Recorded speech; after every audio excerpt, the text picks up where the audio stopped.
Hey, how's it going, everybody? The Google Pixel 8 has a 6.2-inch 1080 display, and it is 120 hertz. For some reason, I could have swore somebody said it was a 90 hertz display, but no, it is 120 hertz. So if you are going to be playing some video games with this phone, and yes, you can game with it, you're going to have a pretty good experience.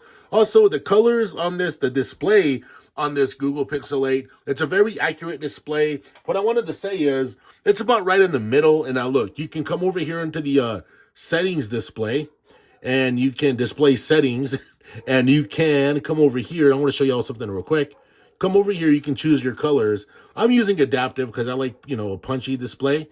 So it looks like that. So you got the really deep punchy blues, deep punchy greens.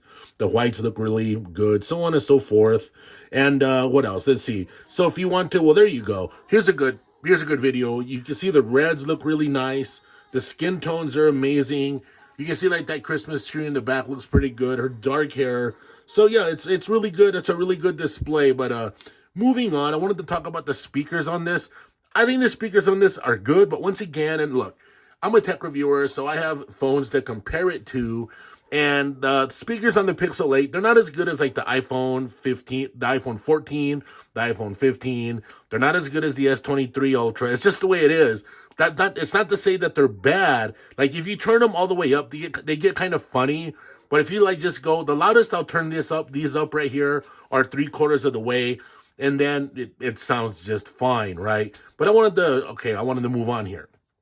Now, as far as like watching videos and movies on this, let me find something real fast just to give you an idea of what I am talking about here. So say you are watching something and you go full screen with it, right?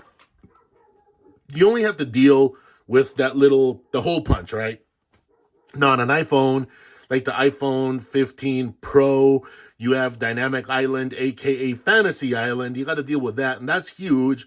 And with the S23 Ultra, if you're going like full screen, you have to deal with also a slightly bigger with a slightly bigger hole punch as well.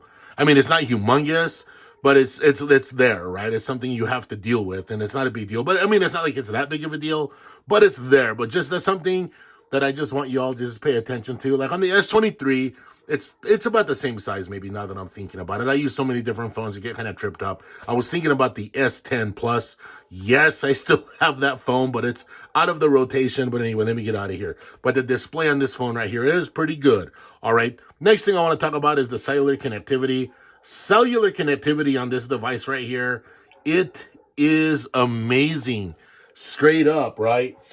Compared to my iPhone 15 Pro and to my S23 Ultra, this phone right here I'm on Verizon, by the way. This phone right here gets connectivity where those phones do not. So this phone is always in my rotation. I take it everywhere because I need to be connected. I'm always doing something. I'm always really busy, so on and so forth. Speaking of the processor, the Google Tensor G2 handles business. And now look, this is a software phone. It's an artificial intelligence phone, machine learning phone.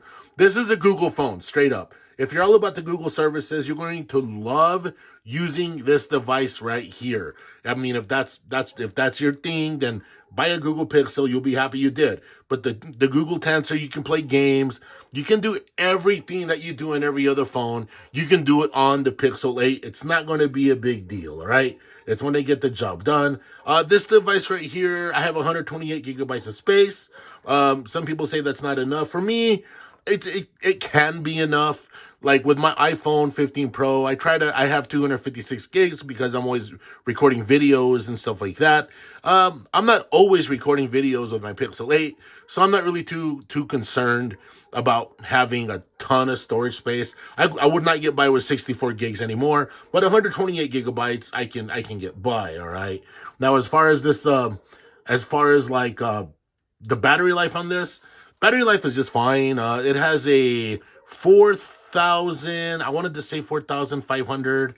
It's 4,575. There you go. That's at least 4,500 milliamp battery. It's a day and a half battery life, easily. Okay. And that's just it is. I mean, it's not, it's an efficient phone. It doesn't have tons of extra software. It's not doing like, Yeah, anyway, I could go on and on talking about that. Matter of fact, here, let's come over here and let's have a look at something. I wanted to show you all something real quick. Let's go to battery and battery usage. Let's see what's going on here. Alrighty, let's come over here. I wanted to show you all something. You have you have the battery saver, which you could turn on and use that if you want, or extreme battery saver. If you really wanted to get good battery life, you could get that really good battery life. I'm not much of a battery miser. I'm not like the battery Grinch or nothing like that. I'm not trying to get like the greatest battery life. I mean, of course I want to get good battery life, but anyway, yeah. So you also have adaptive charging, but yeah, whatever. When I charge up the phone, I just want it to charge up, get charged up and be done with it, right? Battery sharing, you got all that. So if you want to like charge up your Pixel Buds or whatever buds, you can turn that on, or somebody else's phone. And that's a lot of people don't know that for some reason. Maybe I should actually make a video and talk about that a little bit, which I probably will now that we're doing this.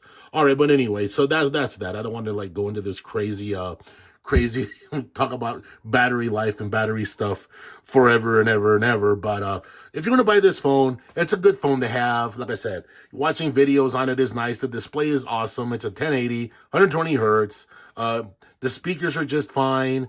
I have a big case. You don't have to use a big case like me. I got this case on here because lately I've been going out and doing some stuff, some like adventurous stuff. So typically I'll use like a thin case like this, like that's on my I think that's like on my iPhone there. I'll use a thinner case, and but you can see like on my S23 over there, I have a bigger case on that because that's what I've been doing lately. But when I'm just chilling on my other S23, I have the smaller case like this Rinky Fusion X case. So I'll do something like that. But I think the form factor, the size of this right here, it's really nice. It's really good to hold. It's one-handed use. This phone right here is really good for one-handed use. So if you're like me, you're always out and about, you're in the city, you're driving, you're this, you're that, you need to be able to use your phone for one-handed use. It comes in super handy, right? And as far as like the display goes, I mean, this phone, when did this phone come out? This phone came out back in October. So it's not like I've actually haven't had it like a year yet, but there's no scratches, there's nothing going on. This phone's been holding up pretty good. The glass is holding up well. There's no scratches, nothing like that. There's no SD card. I think most people already know that. That's not a big deal. So it just depends. If you need 256 gigs, go and get 256 gigs, just in case you need all the storage and stuff like that. As far as like RAM goes, I'm pretty certain this one right here has 8 gigabytes of RAM, the 128 gigabyte variant. You know what? The Pixel 8 Pro might have more. I know for a fact this has 8 gigs of RAM. The Pixel 8 Pro might have 12. Don't quote me on that. But still, I don't have any problem keeping things in RAM. I mean, apps stay open the way they need to stay open. I can go from app to app. I can do different things. And it's not a big deal. Camera on this, we already know the camera is the truth. So what can you I don't know what more could be said on this. I wanted to talk about like the fingerprint scanner sensor. I don't have a problem with it. I use this thing on the go constantly. So this thing, it's not a big deal. It works well. I've heard people complain saying that it's slow, but I don't really know what people are doing that they want it to be any faster, right? And as far as faster goes too, I wanted to talk about battery charging. I think this thing charges pretty quick. 27 watts, something like 27 watts of i5. To me it's a fast charging, right? It gets done and we're good to go. So it's not a big deal. I think it does terrific. But other than that, I mean, if I had to recommend this phone to people, I'd definitely recommend this phone. It's a lot of fun. I know some people would be like, well, would you recommend this over a Samsung Galaxy S23? Well, it depends. If you're used to using the Samsung phones and you're used to all of that stuff that you get with a Galaxy, then I would not recommend this, But hey, if you're all about that Google ecosystem, if you're like a stock Android type person, you don't need every bell and whistle in the world, I would recommend this in a heartbeat. And not only that, I mean, man, look, Google is fun. And whenever you're going to different cities, doing this and that, Google Maps is a ton of fun to use. It's very informative. It's just, it's feature packed. I could go on and on about this phone. I could probably make an hour video talking about this phone, but I'm trying to condense things. But anyway, thank all of you for watching this video. Subscribe and share, and I will catch all of you in the next one. Take care.